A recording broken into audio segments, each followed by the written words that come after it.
The president tonight on Twitter has tried a couple of times to point out how great the effort is, and it's received high marks from the governor. The president also along the way retweeted Bill O'Reilly tonight. If you did a word cloud of the journalism business tonight and this night next week, I have a feeling the word Katrina is going to pop, because the comparisons may become inevitable and certainly impossible to stop. What is the confidence level on the inside, beyond all the PR, that they're ahead of this, that they are where they want to be 8 days after this storm?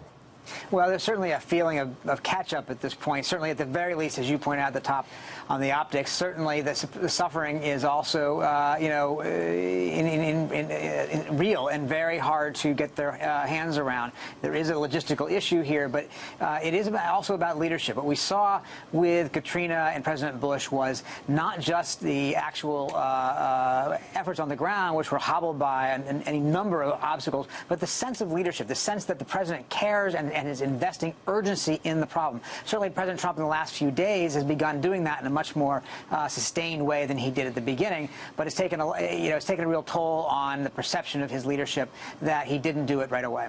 Shannon, there has been a palpable empathy gap, an absence of empathy, and you hear stuff, you read stuff. I'll put it this way: anyone in the White House who didn't previously know that Puerto Ricans are Americans certainly knows by tonight, and they also know this is the stuff of accountability. Mayors are graded on clearing the snow after a big snowstorm. Presidents are often graded on how they respond when nature hands us the very worst.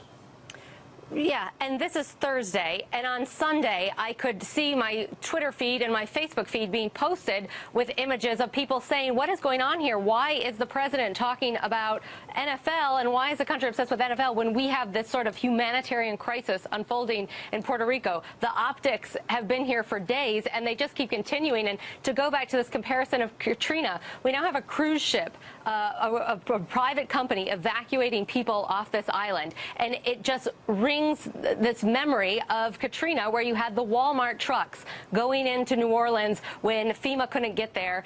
Here we have, once again, a private company, Carnival Cruise, evacuating people from this island when the federal government is saying, no, we can't get there, or don't worry, we're on top of it. The optics aren't good. Going into the weekend, they're not going to get any better.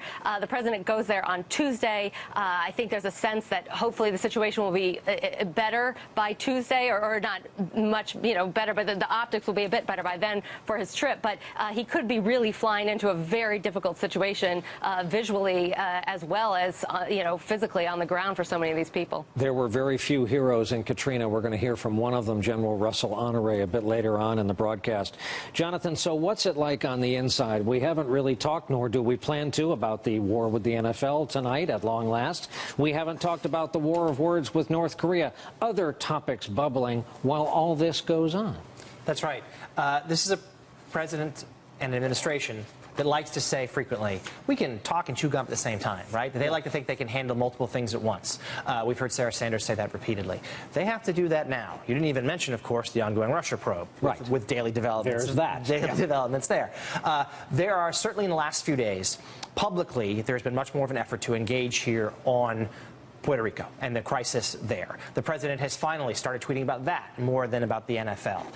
The fact that it's not just about optics, of course. These are real lives. But they're playing the optics game very poorly. We have the acting director of Homeland Security today saying it's a good news story in terms of the federal government's response to this crisis. I think very few people on the ground in Puerto Rico would agree with that. The president, though, certainly he is starting to focus on this more. He's worried about the response, but behind closed doors, he's still talking about the NFL. He's telling groups of conservatives this week that he thinks that's a winning issue for him.